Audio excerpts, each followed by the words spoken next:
Hello ನಮಸ್ತೆ ವಿಶೇಷ ಕಾರ್ಯಕ್ರಮಕ್ಕೆ ಸ್ವಾಗತ. ನಾನು ವಿದ್ಯಾ ಮಲ್ನಾಡ್. ಮೋದಿ ಮುಖ ಲಕ ಲಕ ಅಂತ ಹೊಳೆಯೋದಕ್ಕೆ ಕಾರಣ ವ್ಯಾಕ್ಸಾ? ಮೋದಿ ಲಕ್ಷ ಲಕ್ಷ ಬೆಲೆಯ ಬಟ್ಟೆ ಹಾಕ್ತಾ ಇರೋದು ನಿಜಾನಾ? ಮೋದಿ ಆರೋಗ್ಯದ ಗುಟ್ಟು ಆ ಕಾಸ್ಟ್ಲಿ ಮಶ್ರೂಮ್ ನಲ್ಲಿದ್ಯಾ? ಉಪವಾಸದ ಟೈಮ್ ನಲ್ಲೂ ಮೋದಿ 23 ರ್ಯಾಲಿ. ಏನಿದ್ರ ರಹಸ್ಯ? ಇದು ಬಹುತೇನ ವಿಶೇಷ ಸೀಕ್ರೆಟ್ ಆಫ್ ಚೌಕಿದಾರ್.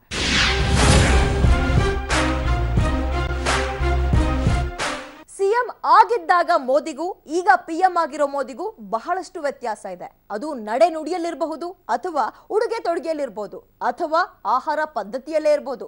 ಹೀಗೆ ಮೋದಿ ಪಿಎಂ ಆದ ಮೇಲೆ ಬದಲಾಗಿದ್ದಾರೆ. ಅದು ಮೋದಿಯನ್ನ ಸೂಕ್ಷ್ಮವಾಗಿ ಗಮನಿಸಿದ್ರೆ ನಿಮ್ಗೂ ಗೊತ್ತಾಗುತ್ತೆ. ಆಗಿನ ಮೋದಿಗೂ ಈಗಿನ ಮೋದಿಗೂ ತುಂಬಾನೇ ವ್ಯತ್ಯಾಸ ಇದೆ. ಮೋದಿಯ ವಯಸ್ಸು ಹಾಗೂ ಮುಖದಲ್ಲಿನ ವರ್ಚಸ್ಸು ಎರಡು ಬೇರೆ ಬೇರೆ ಅಂದ್ರೂ ಕೂಡ ತಪ್ಪಾಗಲ್ಲ ನೋಡಿ. ಹಾಗಿದೆ ಮೋದಿಯ ಮುಖದ ಆಕರ್ಷಣೆ. ಇದೇ ಕಾರಣಕ್ಕೆ ಈಗ ಮೋದಿಯ ಸೌಂದರ್ಯ ರಹಸ್ಯದ ಬಗ್ಗೆ ಮಾತುಗಳು ಕೇಳೋಕೆ ಆರಂಭ ಆಗಿದೆ. ಅಣಬೆ ತಿಂದು ಫಿಟ್ ಆಗಿದ್ದಾರೆ ಅಂತ ಅಣಕದ ಮಾತುಗಳು ಕೇಳಿ ಬರ್ತಾ ಇದೆ. ಹಾಗಾದ್ರೆ ಮೋದಿ ವ್ಯಾಕ್ಸ್ ಮಾಡಿಸ್ಕೊಳ್ತಾರಾ? ಅಷ್ಟಕ್ಕೂ ಏನು ಮೋದಿ ಸೌಂದರ್ಯದ ಗುಟ್ಟು ಅನ್ನೋದು ಇವತ್ತಿನ ಸ್ಪೆಷಲ್ ಸ್ಟೋರಿಯಲ್ಲಿ ಹೇಳ್ತೀವಿ. Have a look. ಮೋದಿ ಮುಖ ಲಕ ಲಕ ಹೊಳೆಯೋದಕ್ಕೆ ಕಾರಣ ವ್ಯಾಕ್ಸಾ? ಮೋದಿ ಲಕ್ಷ ಲಕ್ಷ ಬೆಲೆಯ ಬಟ್ಟೆ ಹಾಕ್ತಿರೋದು ನಿಜಾನಾ? ಮೋದಿ ಆರೋಗ್ಯದ ಗುಟ್ಟು ಆ ಕಾಸ್ಟ್ಲಿ ಮಶ್ರೂಮಿನಲ್ಲಿದೆಯಾ? ಉಪವಾಸದ ಟೈಮಲ್ಲೂ ಮೋದಿ 23 ರ್ಯಾಲಿ. ಏನಿದರ ರಹಸ್ಯ? ಇದು ಚುನಾವಣಾ ಪರ್ವಕಾಲ. ದೇಶದ ಮಹೋನ್ನತ ಮತದಾನ ಉತ್ಸವ ಆರಂಭವಾಗಿದೆ. ಒಟ್ಟು 7 ಹಂತವಾಗಿ ದೇಶದ 453 ಕ್ಷೇತ್ರಗಳಲ್ಲಿ ಮತದಾನ ನಡೆಯಲಿದೆ. ಈಗಾಗಲೇ ಮೊದಲ ಹಂತದ ಮತದಾನ ಮುಕ್ತಾಯಗೊಂಡಿದೆ. ಇನ್ನೇನು ಕೆಲವು ದಿನಗಳಲ್ಲಿ 2ನೇ ಹಂತದ ಮತದಾನ ಕೂಡ ನಡೆದು ಹೋಗಲಿದೆ. ಕಾಲಿಗೆ ಚಕ್ರ ಕಟ್ಟಿಕೊಂಡಂತೆ ರಾಜಕೀಯ ನಾಯಕರುಗಳು ಚುನಾವಣಾ ಪ್ರಚಾರದಲ್ಲಿ ನಿರತರಾಗಿದ್ದಾರೆ. ಆದ್ರೀಗ ವಿಚಾರ ಅದಲ್ಲ ನೋಡಿ. ಸದ್ಯದ ಖಬರೇ ಬೇರೆ ಇದೆ. ಮೋದಿ ಬೆಳ್ಳಗಾಗಿದ್ದಾರೆ ಅನ್ನೋದು. ಮೋದಿಯ ಆರೋಗ್ಯದ ಗುಟ್ಟೇನು ಅನ್ನೋ ವಿಚಾರ ಮುನ್ನೆಲೆಗೆ ಬಂದಿದೆ. ವಿಪಕ್ಷ ನಾಯಕರು ಹೀಗೆ ಮೋದಿಯ ಸೌಂದರ್ಯದ ರಹಸ್ಯ ಹಾಗೂ ಆರೋಗ್ಯದ ಬಗ್ಗೆ ಈಗ ಅಣುಕದ ಮಾತುಗಳನ್ನ ಆಡಿದ್ದಾರೆ. ಮೋದಿ ವ್ಯಾಕ್ಸ್ ಬಳಸ್ತಾರೆ. ಮೋದಿ ದುಬಾರಿ ಬೆಲೆಯ ಅಣಬೆ ತಿಂದು ಆರೋಗ್ಯವಾಗಿದ್ದಾರೆ. ಮೋದಿಯ ಬಟ್ಟೆ ಲಕ್ಷ ಲಕ್ಷ ಬೆಲೆ ಬಾಳುವಂತದ್ದು. ಮೋದಿಗೆ ಬಡವರ ಬಗ್ಗೆ ಚಿಂತೆಯೇ ಇಲ್ಲ. ಮೋದಿಯದ್ದು ಏನಿದ್ರು ಲಕ್ಸುರಿ ಜೀವನ ಅನ್ನೋ ಮಾತುಗಳು ಕೇಳಿ ಬರ್ತಿವೆ. ಹಾಗಾದ್ರೆ ನಿಜವಾಗ್ಲೂ ಮೋದಿ ಬೆಳ್ಳಗಾಗಿದ್ದು ವ್ಯಾಕ್ಸ್ ಬಳಸಿನ? ಮೋದಿಯ ಪ್ರಿಯ ಆಹಾರವಾದ ಅಣಬೆಯ ನಿಜವಾದ ಬೆಲೆ ಎಷ್ಟು ಅನ್ನೋದರ ಮಾಹಿತಿ ಇವತ್ತು ನಾವು ನಿಮಗೆ ಕೊಡ್ತೀವಿ ನೋಡಿ. ಮೋದಿ ವ್ಯಾಕ್ಸ್ ಹಚ್ಕೋತಾರಾ? ಸಿಎಂ ಕುಮಾರಸ್ವಾಮಿ ಲೇವಡಿ. ಮೋದಿ ಸೌಂದರ್ಯದ ಗುಟ್ಟೇನು?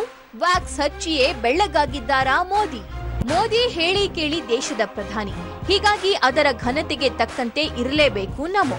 ಈ ವೇಳೆ ಸೂಟು ಬೂಟು ಕೋಟು ಮೋದಿಗೆ ಅನಿವಾರ್ಯವೇ ಅಲ್ಲದೆ ಇನ್ನೇನೂ ಅಲ್ಲ. ಬೇರೆ ದೇಶಗಳಿಗೆ ಹೋದಾಗ ದೇಶದ ಮುಖವೇ ಪ್ರಧಾನಿಗಳಾಗಿರ್ತಾರೆ. ಹೀಗಿರುವಾಗ ಸಭ್ಯರಂತೆ ಕಾಣೋದು ಅನಿವಾರ್ಯ. ಇದೇ ಕಾರಣಕ್ಕೆ ಮೋದಿ ಗೆಟಪ್ ಪ್ರಧಾನಿ ಆದ್ಮೇಲೆ ಬದಲಾಗಿದೆ. ಮೋದಿಯ ಉಡುಗೆ ತೊಡುಗೆ ಹೀಗೆ ಎಲ್ಲವೂ ಬದಲಾಗಿದೆ. ಇದು ಈಗ ಚುನಾವಣಾ ಸಮಯದಲ್ಲಿ ಕಾರಣವಾಗಿದೆ. ಹೌದು, ಈಗ ಮೋದಿಯ ಸೌಂದರ್ಯದ ಪ್ರಶ್ನೆ ಎತ್ತಿರೋದು. ಓಡಾಡ್ತೇವೆ, ದಿನಕ್ಕೊಂದು ಸಲ ಮುಖ ತೊಳಿತೇವೆ ಅಂತ ಮೋದಿಯ ಸೌಂದರ್ಯದ ಬಗ್ಗೆ ಅಣುಕವಾಡಿದ್ದಾರೆ. ಇದೇ ನೋಡಿ, ಈಗ ಮೋದಿ ನಿಜವಾಗ್ಲೂ ವ್ಯಾಕ್ಸ್ ಬಳಸಿಕೊಂಡೇ ಬೆಳ್ಳಗಾಗಿದ್ದಾರಾ ಅನ್ನೋ ಪ್ರಶ್ನೆಯನ್ನ ಮೇಲಕ್ಕೆ ಎತ್ತಿದ್ದು. ನರೇಂದ್ರ ಮೋದಿ ಅವರು ದಿನ ಅದೇನು ಬೆಳಗ್ಗೆ ಹೊರಡಬೇಕಾದ್ರೆ ಆ ಮುಖಕ್ಕೆ ವ್ಯಾಕ್ಸ್ ಬಾಕ್ಸ್ ಹಾಕೊಂಡು ಒಂದ್ ರೀತಿ ಒಳಪಿನ ಮುಖಾಂತರ ಬರ್ತಾರಲ್ಲ, ಇವಾಗ ಮೆಚ್ಚುಗೆ ಆಗ್ಬೋದು. ನಾವೆಲ್ಲ ಬಿಸಿಲು ಮಳೆ ಏನು ನೋಡದೆ ಬೆಳಗ್ಗೆ ಒಂದ್ಸಲ ಮುಖ ತೊಳೆದು ಹೊರಟ್ರೆ ಮತ್ ಮಾರನೇ ದಿವಸ ಮುಖ ತೊಳೆಯೋದು. ಅದಕ್ಕೆ ನಮ್ಮ ಮುಖ ನಿಮ್ಗೆ ಯಾರು ಚೆನ್ನಾಗಿ ಕಾಣಲ್ಲ. ಈಗ ನರೇಂದ್ರ ಮೋದಿ ನಿಮಗೆ ಬಡಪಡ ಅಂತ ಹೊಳೆಯೋದು. ಮೋದಿ 10 ಲಕ್ಷ ಬೆಲೆ ಬಾಳುವ ಕೋಟ್ ಹಾಕೊಳ್ತಾರಾ? ಸಿಎಂ ಇಬ್ರಾಹಿಂ ಟೀಕೆ. ಕೇವಲ ಕುಮಾರಸ್ವಾಮಿ ಅಷ್ಟೇ ಅಲ್ಲ, ಮೊನ್ನೆ ಮಂಡ್ಯದಲ್ಲಿ ನಡೆದ ಮೈತ್ರಿ ಪ್ರಚಾರ ಸಮಾವೇಶದಲ್ಲೂ ಇಂಥದ್ದೊಂದು ಮಾತು ಕೇಳಿ ಬಂತು. ಮೋದಿ ದೊಡ್ಡ ಭಾಷಣ ಬಿಗಿತಾರೆ, ಆದ್ರೆ ನುಡಿದಂತೆ ನಡೆದುಕೊಳ್ಳಲ್ಲ. ನಮ್ಮ ದೇವೇಗೌಡ್ರೆ ಮೋದಿಗಿಂತ ಎಷ್ಟೋ ಮೇಲು. ಮೋದಿ 10 ಲಕ್ಷ ರೂಪಾಯಿ ಬೆಲೆ ಬಾಳುವ ಬಟ್ಟೆಗಳನ್ನ ಹಾಕೊಳ್ತಾರೆ, ಆದ್ರೆ ದೇವೇಗೌಡ್ರು 200 ರೂಪಾಯಿ ಪಂಚೆ ಹಾಗೂ 100 ರೂಪಾಯಿ ಪೈಜಾಮ ಹಾಕೊಳ್ತಾರೆ ಅಂತ ಮೋದಿಯ ಉಡುಗೆಯ ಬಗ್ಗೆ ಕೈ ಮುಖಂಡ ಸಿಎಂ ಇಬ್ರಾಹಿಂ ಅಣುಕಿಸಿದ್ದಾರೆ. 5 ವರ್ಷ ಏನ್ರಿ ಮೋದಿ ನಿಮ್ಮ ಕರ್ನಾಟಕದ ಕೊಡುಗೆ? ಇದ್ರ ಬಗ್ಗೆ ನೀವೇನಾದ್ರೂ ಒಂದು ಶಬ್ದ ಮಾತಾಡಿದ್ರ? ಯಾರು ದೇವೇಗೌಡ? ನೀನ್ ಹಾಕೋದು 10 ಲಕ್ಷ ರೂಪಾಯಿ ಒಂದು ಸೂಟು, ನಮ್ಮ ಗೌಡ ಹಾಕೋ 200 ರೂಪಾಯಿ ಪಂಚೆ, 100 ರೂಪಾಯಿ ಜುಬ್ಬ ಇವತ್ತಿನ ದಿವಸ. ನಿಜಕ್ಕೂ ಮೋದಿ ವ್ಯಾಕ್ಸ್ ಹಚ್ಕೋತಾರ? ಮೋದಿ ಹಾಕೋ ಬಟ್ಟೆಯ ಬೆಲೆ ಎಷ್ಟು?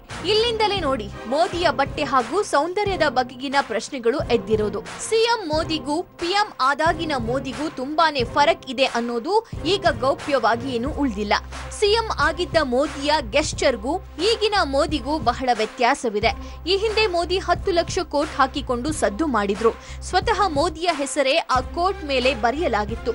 ಇದೇ ಕಾರಣಕ್ಕೆ ಈಗ ಮೋದಿಯ ಉಡುಗೆ ತೊಡುಗೆ ಬಗ್ಗೆ ಟೀಕಿಸಲಾಗ್ತಿದೆ ಅಂತ ಹೇಳಲಾಗ್ತಿದೆ. ಆದ್ರೆ ವಾಸ್ತವದಲ್ಲಿ ಇದರ ನಿಜ ವೃತ್ತಾಂತವೇನು ಅನ್ನೋದು ಇನ್ನೂ ತಿಳಿದು ಬಂದಿಲ್ಲ. ಈ ಬಗ್ಗೆ ಯಾವುದೇ ಅಧಿಕೃತ ಮಾಹಿತಿಯು ಪ್ರಧಾನಮಂತ್ರಿ ಸಚಿವಾಲಯದಿಂದ ಹೊರಬಿದ್ದಿಲ್ಲ. ಸೌಂದರ್ಯದ ಸೀಕ್ರೆಟ್ ಏನು ಅನ್ನೋದ್ರ ಜಾಡು ಹಿಡಿದಾಗ ಸಿಗೋ ಉತ್ತರ ಇದೆಯಲ್ಲ, ಮಶ್ರೂಮ್ ಅಂತ.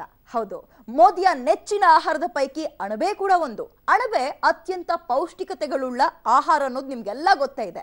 ಇದೇ ಕಾರಣಕ್ಕೆ ಮೋದಿ ಹೆಚ್ಚಾಗಿ ಮಶ್ರೂಮ್ ಅನ್ನ ಸೇವಿಸ್ತಾರೆ ಅಂತ ಹೇಳಲಾಗುತ್ತೆ. ಆದ್ರೆ ವಿಪಕ್ಷಗಳ ಆರೋಪ ಮಾಡೋದು ಮೋದಿ ತಿನ್ನೋ ಅಣಬೆ ಕೋಟಿಗಟ್ಟಲೆ ಬೆಲೆ ಬಾಳುವಂತದ್ದು ಅಂತ. ಅಷ್ಟಕ್ಕೂ ಮೋದಿ ತಿನ್ನೋ ಆ ಅಣಬೆ ಯಾವುದು? ಇದೇನಾ ಮೋದಿಯ ಸೌಂದರ್ಯದ ಗುಟ್ಟು? ಇಲ್ಲಿದೆ ನೋಡಿ. ಮೋದಿ ಹುಮ್ಮಸ್ಸು ಅಡಗಿರೋದು ಮಶ್ರೂಮ್ನಲ್ಲ. ಅಣಬೆ ತಿಂದ್ರೆ ಮೋದಿ ಹಾಗೆ ಲವಲವಿಕೆಯಿಂದ ಇರಬಹುದಾ? ಲೋಕಸಭಾ ಚುನಾವಣೆ ಘೋಷಣೆ ಆಗ್ತಾ ಇದ್ದಂತೆಯೇ ಮೋದಿ ಅಖಾಡದಲ್ಲಿ ಪ್ರಚಾರದ ಡಂಗೂರ ಬಾರಿಸಿದ್ದಾರೆ. ದೇಶದ ಮೂಲೆ ಮೂಲೆಗೂ ತೆರಳಿ ಮತಯಾಚನೆ ಮಾಡೋಕೆ ಆರಂಭಿಸಿದ್ರು. ಒಂದು ದಿನದಲ್ಲಿ ಮೋದಿ ಸುಮಾರು 3 ರಿಂದ 4 ರ್ಯಾಲಿಗಳಲ್ಲಿ ಭಾಗವಹಿಸುತ್ತಿದ್ದಾರೆ. ಬೆಳಗ್ಗೆ ಒಂದು ಕಡೆ ಇದ್ರೆ ಸಂಜೆಯಷ್ಟೊತ್ತಿಗೆ ಇನ್ನೊಂದು ಕಡೆ ಇರ್ತಾರೆ. ಸೂರ್ಯ ಉದಯಿಸಿ ಅಸ್ತಮಾನಗೊಳ್ಳೋ ಹೊತ್ತಿಗೆ ಮೋದಿ ಪ್ರಚಾರದಲ್ಲೇ ಇರ್ತಾರೆ. ಆದ್ರೂ ಮೋದಿ ಮುಖ ನೋಡಿದ್ರೆ ದಣಿವನ್ನೋದು ಗೊತ್ತಾಗಲ್ಲ. ಬೆಳಗ್ಗೆ ಹೇಗಿದ್ರೋ ಸಂಜೆ ಹೊತ್ತಿಗೂ ಮೋದಿ ಅದೇ ಹುಮ್ಮಸ್ಸಿನಿಂದ ಬಂದು ಭಾಷಣ ಮಾಡ್ತಾರೆ. ಏನು ಇದರ ಸೀಕ್ರೆಟ್ ಅನ್ನೋದು ಕುತೂಹಲದ ಸಂಗತಿ. ಇತ್ತೀಚೆಗೆ ಮೋದಿ ದುಬಾರಿ ಬೆಲೆಯ ಮಶ್ರೂಮ್ ತಿಂತಾರೆ ಅನ್ನೋ ಆರೋಪದ ಮಾತುಗಳು ಕೇಳಿ ಬಂದಿತ್ತು. ಹೌದು, ಮೋದಿ ಕೋಟಿ ರೂಪಾಯಿ ಮೌಲ್ಯದ ಅಣಬೆಯನ್ನ ಸೇವಿಸಿಯೇ ಇಷ್ಟೊಂದು ಆರೋಗ್ಯವಾಗಿದ್ದಾರೆ ಅಂತ ಅಲ್ಪೇಶ್ ಠಾಕೂರ್ ಮೋದಿಯನ್ನ ಕುಟುಕಿದ್ರು.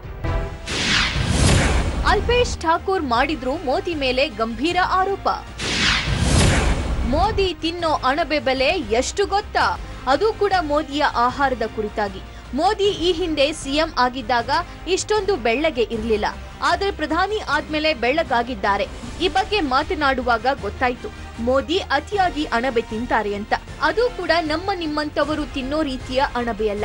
ಮೋದಿ ತೈವಾನ್ ದೇಶದ ಮಶ್ರೂಮ್ ಅನ್ನ ಸೇವಿಸ್ತಾರೆ. 35 ವರ್ಷದ ಹಿಂದಿನ ಫೋಟೋದಲ್ಲಿ ಮೋದಿ ಅವರು ಕಪ್ಪಗಿದ್ದರು. ಇದೀಗ ಬೆಳ್ಳಗೆ ಆಗಿದ್ದಾರೆ. ಮೋದಿ ಅವರು ಪ್ರತಿದಿನ 4 ಲಕ್ಷ ಮೌಲ್ಯದ ಮಶ್ರೂಮ್ ತಿಂತಾರೆ. ಅಂದ್ರೆ ಒಂದು ಹೊತ್ತಿಗೆ ಮೋದಿ 80,000 ಮೌಲ್ಯದ ಅಣಬೆ ಸೇವಿಸ್ತಾರೆ. ಒಟ್ಟಾರೆಯಾಗಿ ತಿಂಗಳಿಗೆ ಮೋದಿ ತಿನ್ನೋ ಅಣಬೆ ಬೆಲೆ ಬರೋಬ್ಬರಿ 1,20,00,000 ರೂಪಾಯಿ ಇದ್ದು ಅಂತ ಅಲ್ಪೇಶ್ ಠಾಕೂರ್ ಹರಿಹಾಯ್ದಿದ್ರು. पूछा ऐसा क्या खाते हैं? बोले वो तो मशरूम खाते हैं। मैं तो उसमें क्या हुआ? मशरूम तो मिलता है यहाँ पे। अरे तुम लोग जो खाते हो उनको अच्छा नहीं लगता। वो जो खाते हैं वो तो ताइवान से आता है, और ताइवान से जो मशरूम आता है उसके एक मशरूम की कीमत 80,000 रुपया है। क्या बात करते हो? बोले हाँ ऐसा है, और मोदी साहब हर रोज के 5 मशरूम खा जाते हैं। ವೈಜ್ಞಾನಿಕವಾಗಿ ಅಣಬೆ ತಿಂದ್ರೆ ಸಿಗೋ ಲಾಭವೇನು? ಅದೇ ಕಾರಣಕ್ಕೆ ಹೇಳಿ ಕೇಳಿ ಮಶ್ರೂಮ್ ಸಸ್ಯಾಹಾರದ ಪೈಕಿ ಅತ್ಯಂತ ಉತ್ತಮ ಹಾಗೂ ಅತಿಯಾದ ಪೌಷ್ಟಿಕಾಂಶ ಉಳ್ಳಂತಹ ಆಹಾರ. ವೈಜ್ಞಾನಿಕವಾಗಿ ಅಣಬೆಯಲ್ಲಿ ಔಷಧೀಯ ಗುಣಗಳಿವೆ ಅನ್ನೋದು ಸಾಬೀತಾಗಿದೆ. ಅದು ಅಲ್ಲದೆ ಅಣಬೆ ಮಧುಮೇಹ ಹಾಗೂ ಕಡಿಮೆ ಕ್ಯಾಲೋರಿಯ ರೋಗಗಳಿಗೆ ಒಳ್ಳೆಯದು ಅನ್ನೋದು ವೈದ್ಯರ ಮಾತು ಕೂಡ. ಅಲ್ಲದೆ ಮಶ್ರೂಮ್ನಲ್ಲಿ ಇತರೆ ಯಾವುದೇ ಆಹಾರದಲ್ಲಿ ಇರೋದಕ್ಕಿಂತ ಹೆಚ್ಚಿನ ವಿಟಮಿನ್ ಡಿ ಇರುತ್ತೆ ಅನ್ನೋದು ಕೂಡ ವೈದ್ಯಕೀಯ ವಲಯದ ಮಾತು. ಈ ಎಲ್ಲಾ ಆಯಾಮಗಳಿಂದ ನೋಡಿದ್ರೂ ಮೋದಿ ಅಣಬೆ ತಿಂದ್ರೂ ಅಚ್ಚರಿಯಿಲ್ಲ. ಅಲ್ಲದೆ ಅಲ್ಪೇಶ್ ಠಾಕೂರ್ ಹೇಳಿರೋ ಹಾಗೆ ಕೋಟಿಗಟ್ಟಲೆಯ ದುಬಾರಿ ಬೆಲೆಯ ಅಣಬೆಯನ್ನ ಮೋದಿ ತಿಂತಾರೆ ಅನ್ನೋದ್ರ ಸತ್ಯಾಸತ್ಯತೆ ಏನು ಅನ್ನೋದು ಗೊತ್ತಿಲ್ಲ. ಅದೂ ಅಲ್ಲದೆ ಅಣಬೆ ಮಧುಮೇಹ ಹಾಗೂ ಕಡಿಮೆ ಕ್ಯಾಲೋರಿ ಹೊಂದಿರುವ ರೋಗಗಳಿಗೆ ಒಳ್ಳೆಯದು ಅನ್ನೋದು ವೈದ್ಯರ ಮಾತು. ಮೋದಿ ದಣಿವಿಲ್ಲದ ಮನುಷ್ಯ ಅಂತ ಅನಿಸತೊಡಗಿದೆ. ಯಾಕಪ್ಪ ಅಂದ್ರೆ ಇತ್ತೀಚೆಗೆ ಕೇವಲ ಪ್ರಚಾರದಲ್ಲೇ ಬ್ಯುಸಿಯಾಗಿರೋ ಮೋದಿ ಮುಖದಲ್ಲಿ ಒಂಚೂರು ಕೂಡ ದಣಿವು ಕಾಣ್ತಾ ಇಲ್ಲ. ಅಷ್ಟೂ ಅಲ್ಲದೆ ಮೋದಿ ಉಪವಾಸ ಬೇರೆ ಇದ್ರಂತೆ. ಕಳೆದ 9 ದಿನಗಳಿಂದ ಮೋದಿ ಉಪವಾಸವನ್ನ ಇದ್ದುಕೊಂಡೇ ರ್ಯಾಲಿಗಳಲ್ಲಿ ಕಾಣಿಸ್ಕೊಳ್ತಾ ಇದ್ದಾರಂತೆ. ಆ ಕುರಿತೊಂದು ಸ್ಪೆಷಲ್ ಸ್ಟೋರಿ ಇದೆ, ಹ್ಯಾವ್ ಅ ಲುಕ್.